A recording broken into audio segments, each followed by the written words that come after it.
네, 3인 3색 그 5월 6일 이 5번째 시간입니다.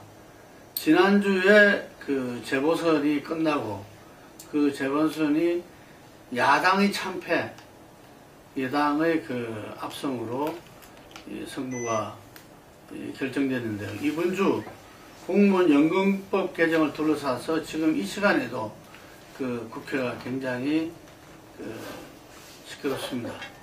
지금 국회에서 여야 대치상 어떻습니까? 정부장님? 대치를 할 것까지는 없고요. 네. 박상원 임명 동의안은 지금 현재 표결 중인데 야당은 불참하는 걸로 사실상 빠져나온 것이 케이스고, 또 공무원 연금법 같은 경우는 부칙으로 합의를 했기 때문에 이 부분도 이제 거의 합의를 했다 이렇게 봐야 되고, 대치가까지는 보기는 어려울 것 같습니다. 그 보니까 이 보수 일간지에서는 오늘 난리던데요. 보니까 그 야당 국회, 야당 패권주의, 선진화 기본법 때문에 그렇지만 기본적으로 여당 지도부의 어떤 또 포퓰리즘 상황 때문에 나라가 망한다 자꾸 이러는데 어떻게 보셨습니까? 네, 지금 여당 지도부를 향해가지고 청와대하고 보수언론 쪽에서 상당히 공격을 가하고 있고, 또 당내에서도 그 여당 내 일부 이제 친박계 중심으로 지도부가 협상을 잘못했다 이런 이제 그걸 보였는데, 조금 전에 의총에서 김무성 대표하고 유승민 원내대표가 강하게 또 반발을 했어요. 네. 청와대가 협상 진행 과정을 다 알고 있었고, 그리고 그걸 같이 상의하면서 진행을 했는데 이제 와서 일방적으로 마치 아무것도 몰랐다는 듯이 이렇게 공격을 하는 것은 매우 불쾌하고 섭섭하다 이런 식으로 또 정면으로 했고, 더 나아가고 유승민 같은 경우에는 좀 자시하지 않겠다 이런 말까지 했어요. 그래가지고 그 말 끝나자마자 또 이제 친박계 소상파들이 원내대표가 겸손한 발언을 한다. 그래서 지금 이렇게 당하고 청하고 관계에서 이렇게 심각한 갈등이 있느냐 이렇게 밖으로 표출되도록 미치게 하는 거는 문제가 있다. 이런 식의 이야기도 나오고 했는데, 하여간 여권 내부 기류가 상당히 좀 원만하게 가기가 좀 어려운 상황이 아니냐. 그리고 이게 당에서 볼 때는 아름다운 과정에서 다 참여해갖고 같이 했다고 생각을 하고 있었는데, 대통령이 오자마자 아주 강한 톤으로 이렇게 하니까 차제의 군기잡기 아니냐 이렇게 받아들이고 또 반발하고 이러면서 이제 여권 내 주도권 다툼 양상이 좀 보이고, 야당에서도 느닷없이 오늘 안철수 의원이 또 어제인가요? 이 안에 대해서 자기는 반대한다고 입장 표명을 했다가 참여연대나 시민사회에서 내용도 잘 모르면서 그한다고 또 아주 또 비난을 받고, 야당 내에서도 조금 논란이 있고, 여당은 지금 굉장히 좀 경랑이 있는 그런 상황이 아니냐 싶습니다. 야당 내에서 논란을 이제 안철수 의원께서 이렇게 조금 보수 언론과 경제지 이렇게 때리면 그게 너무 현혹된 부분이 있습니다. 실제 뭐라고 했죠? 안철수 반대 입장이죠. 국민연금 소득 대체율 50%로 가는 것은 반대 입장, 그러니까 국민 참여가 없었다라고 얘기하는 거. 원론적으로는 맞는 듯하지만은 유시민 전 장관도 이 40% 낮춘 장관이었는데, 네. 본인도 이게 대해서 이렇게 합의된 부분에 문제 있다는 식으로 이야기한 것 같은데. 그거는 이제 이렇게 연금 재정 고갈의 부분들을 시점에 대한 부분들, 2060년 부분들을 서로 이제 가지고 가는 경우가 있고, 고갈 시점에 대한 부분들이 서로가 이제 공유되지 않은 상태에서 말이 나오면은 다 엇갈리는 게 현재 이렇게 합의 상태입니다. 현재로 봤을 때는 야당은 이건으로 초장에 이제 언론들이 하도 세게 때리니까 굉장히 큰 손해를 입는다 했지만은 2016년 총선과 대선을 봤을 때 이 부분은 정세 논쟁으로 제대로 맞물려 가는 부분입니다. 그러니까 이제 재정 건전성이라든가 이런 국가의 어떤 부분들이 이념으로서 국민에게 강제했던 부분인데 국민의 소득을 보장해 주는 것이 국가의 역할이다라고 하는 것이 높아지는 국면에서 나왔기 때문에 야당으로서는 지금 이렇게 명기를 하고 부칙으로 명기하고 가는 것이 총선이나 대선 전선에서 굉장히 이렇게 중요한 이정표를 가지고 가는 거기 때문에 찬성하는 것이고 잘된 것이라고 보여지고, 여당으로 봤을 때는 이게 정세 논제가 붙고 가기 때문에 기업이라든가 이쪽에서는 굉장히 반발할 수밖에 없습니다. 특히 이제 필연적으로 이제 연금 고갈 문제가 거론이 되면은 보험료 인상으로 넘어가는데, 보험료 인상되면 법인 부담금이 같이 넘어갑니다. 그렇죠. 이런 여러 가지 부분들 봤을 때 지금 그것 때문에 이제 뭐 5월 3일 날 완전히 뭐 전 언론이 도배가 돼서 이것은 표풀이랍니다 공격했던 부분들이 있거든요. 뭐 그런 부분에서 봤을 때는 새누리당이 상당히 지금 이 부분을 합의해 준 것에 대해서 이렇게 청와대로부터 공격받지만은 자기 지지층으로부터도 상당히 고능소리를 자 그렇게 보시는 상황이 맞을 것 같습니다. 그러니까 전에 우리가 이제 봤던 현재 비박 지도부가 언제까지 청와대에 로키를 가져갈 것이냐. 예. 그게 내년 총선이 있기 때문에 올 정기국회 시점부터는 어차피 좀 이렇게 갈등이 표출되지 않을 수 없지 않느냐는데 좀 일찍 조금 온 기미가 있네요. 예, 이게 의도된 전선이다 이렇게 보기는 어렵겠지만, 그러나 대통령 부재 중에 재보선 끝나자마자 여권 내에서는 공을 지금도 생각을 하고 이제 야당을 끌어들여갖고 협상을 성공시키려고 했던 거죠. 그리고 그 과정에서 이 대통령이 부재 중이었기 때문에 청와대 수석이나 이런 사람들이 당 지도부에 대해서 그렇게 자기들이 강한 톤으로 이야기를 못했을 수가 있고, 그러나 그게 이제 갔다 와서 이렇게 합의됐을 때 발생할 수 있는 여러 가지 문제에 대해서 여건의 생각이 다른 쪽들이 강하게 반발을 하니까 결국은 그게 다시 이제 당 지도부로 부메랑이 돼갖고 돌아가고 이러면서 이게 좀 격화되고 있는데, 이례적으로 갈지 아니면 이게 이제 계속 이어지면서 새로운 어떤 그런 주도권 갈등 내지는 당내의 어떤 불협화음 또 당청 간의 갈등 이런 거로 이어질지는 조금 더 봐야 될 것 같습니다. 근데 친박이 여당 내에서 비판하지만 강력하게 맞서고 이러진 않는 것 같아요. 못하는 건지. 예. 좀 친박이 한마디로 말해서 아주 논리정연하게 이론적으로 이게 갖고 있는 문제점이나 이런 걸 조목조목하면서 그걸 제시를 할 수 있는 사람들이 많지가 않다. 경제통이나 이런 어떤 조세나 이런 문제에서 유일하게 이제 이한구 의원이 하신다면 좀 할 수 있을 건데, 이분은 지금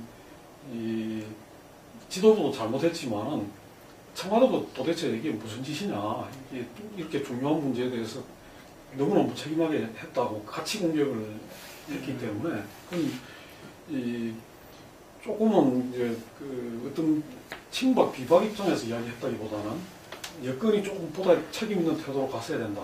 이게 가져올 수 있는 화장에 대해서 조금 더 신중하게 봤어야 된다. 이런 지적이기 때문에 맞는 지적일 수 있다고 생각이 됩니다. 실제 이제 협상 과정에서 보면은 협상은 이제 주체들이 공무원 노조, 공무원 담당자들이 협상에 참여했습니다. 여야하고 이분들이 이렇게 1.7 그러니까 담는 부분 1.7로 1.9에서 1.7로 낮추는 과정에서 이렇게 공적인 강화론과 그다음에 자기네 부분들이 이렇게 절감되는 부분들을 국민연금으로 같이 가자, 이것이 명분이었습니다. 그리고 이것은 야당도 이걸 수용했고, 이 부분들은 굉장히 이렇게 협상 과정에서 계속 보고된 상황이었을 건데 청와대가 그동안 몰랐다. 그러고 와서 이것을 가지고 올 거다라는 거, 이것 자체가 저도 처음 봤다. 이거 모른다는 건 이해가 안 되는 거거든요. 그러니까 공무원 노조 측은 자기 공무원들, 조직원들을 무마시키기 위해서 명분을 걸고 가서 이 안에 합의해 준 거거든요. 그런데 이 부분들은 이렇게 이렇게 청와대가 몰랐다라고 하는 것은 이해할 수 없는 부분들이 있어요. 그러니까 김무성 대표나 유승민 원내대표도 상당히 기획에서 이제 섭섭했을 것이다 이렇게 보여지는 거죠. 따지고 보면은 여당, 야당, 공무원 노조 뭐 이렇게 다들 실리와 명분 차원에서 합의가 됐는데 유독 청와대만 지금 이게 이 몰랐다는 식으로 이렇게 뒷북쭉 나오는 거네요. 실제 이제 과정을 쭉 면밀하게 보면은 청와대는 몰랐을 리가 없는데 몰랐을 리가 없고. 그거죠 사실은. 그 하여간에 이제 이런 걸 통해서 지금 당청 관계의 긴장과 갈등이 그 앞으로도 또 어떤 식으로 또 나타날지 이 총선을 가는 과정에서 이게 좀 빨리 나타날 수도 있다 이런 점이 좀 오늘 그때고요. 박상욱 그 이 대법관 같은 경우는 이 결국에는 그 정의화 의장이 가장 하기 싫은 직권 상정을 해가지고 오늘 이제 아마 여당 단독 처리로 넘어가겠죠? 예, 야당이 불참할 겁니다. 불참한 것 같습니다. 예. 그러면 뭐 이 선진화 기본법을 갖다가 이렇게 그 할 수 있는 게 직권 상정이니까 이건 뭐 어쩔 수 없는 거네요. 예, 근데 이제 이 오늘 박상욱 임명 동의안이 국회에서 처리되고 또 같은 시점에서 이제 세월호 특별법 시행령이 국무회의에서 통과되고 또 이 그린벨트 규제를 이제 완화를 하고 뭐 이런 것들이 쭉 몇 가지 상당히 그동안 그 쟁점이 되고 향안이 됐던 그 문제들이 한꺼번에 제기됐는데 조금 걱정되는 거는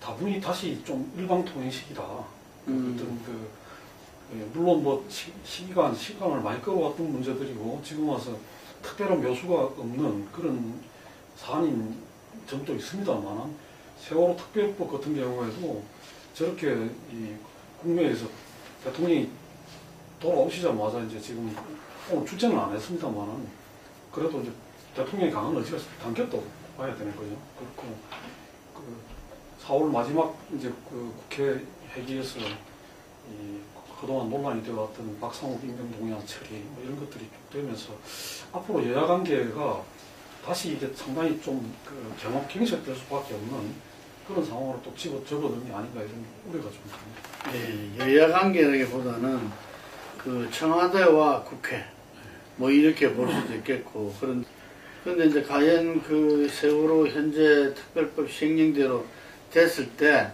이 지금 특조위나 많은 시민단체들이 또 이야기하고 짚는 게 결국은 이게 중심이 공무원이 되느냐 아니면 이 특조위가 되느냐 지금 이 문제인 것 같은데 이건 좀 본말이 좀 전도된 건데 결국은 뭐 통과하니까 통과되는 거네요. 근데 지금 전면 지금 반대하고 있는 거잖아요.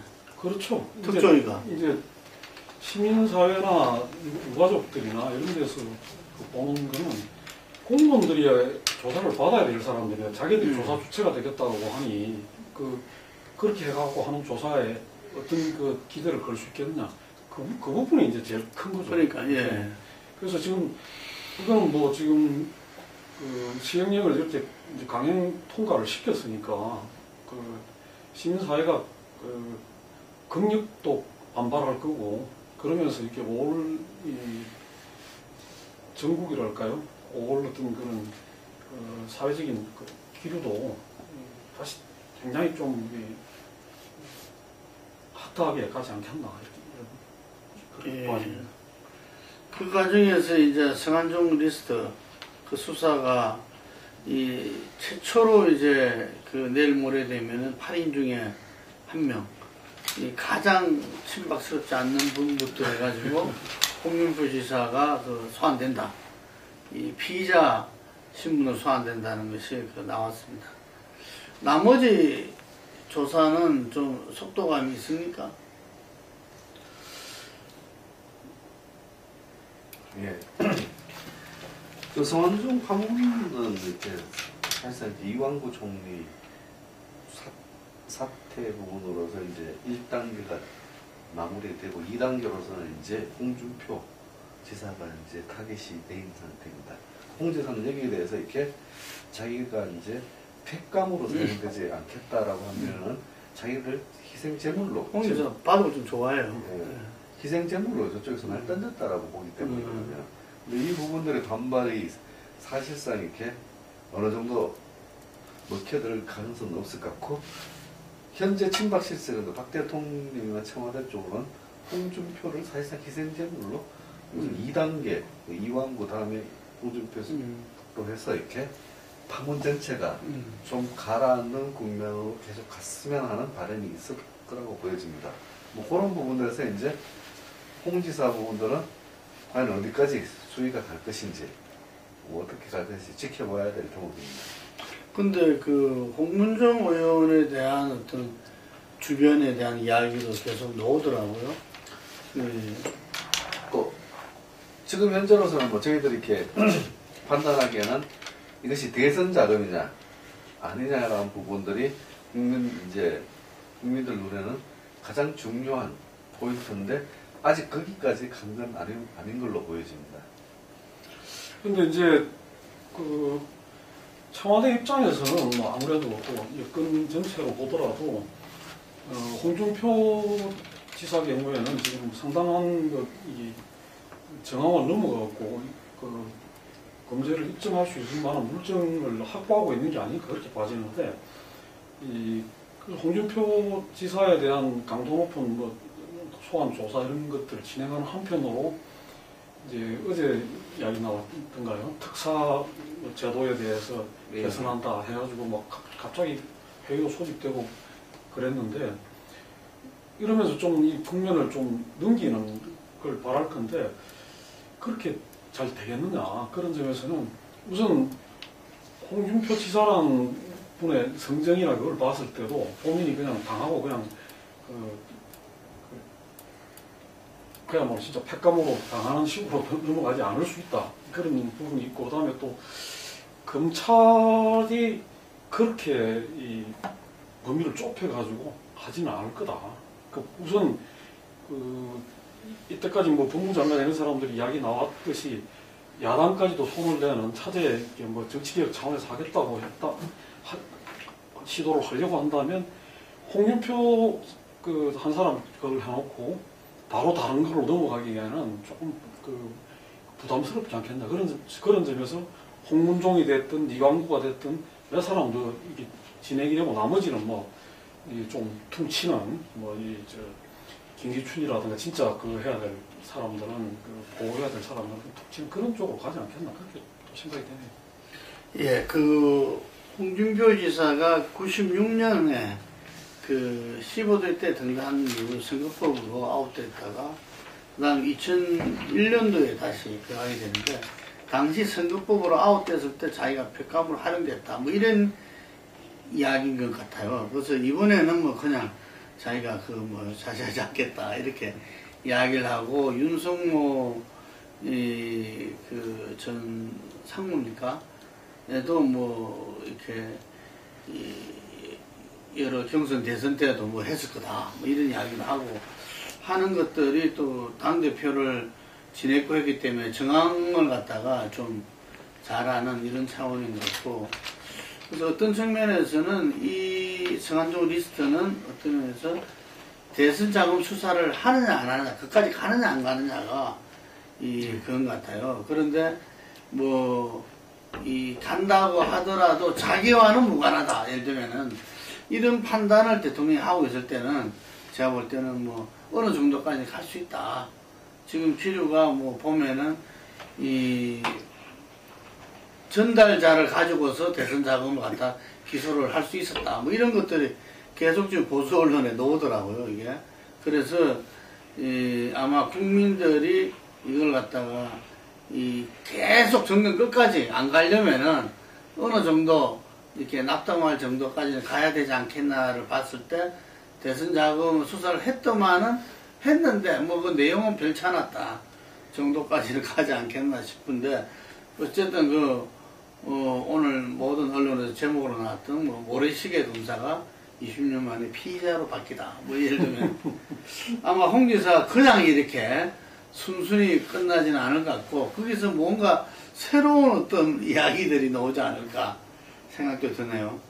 그런 가운데 지금 상당히 지금 재보선에 이 모든 이 정치평론가들은 야당 참패의 원인은 문재인 대표의 리더십 부족이다 이렇게 지목되고 있던 문재인 그 대표가 전격적으로 그 강주를 방문했습니다.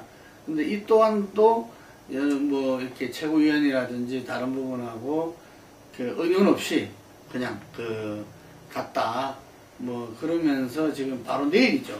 원내대표 경선이 하고 지금 맞물리면서 상당히 지금 긴장된 분위기 같아요. 오늘보다는 내일이 더 중요할 수도 있으니까 지금 야당은 어떻습니까? 새정치나. 예,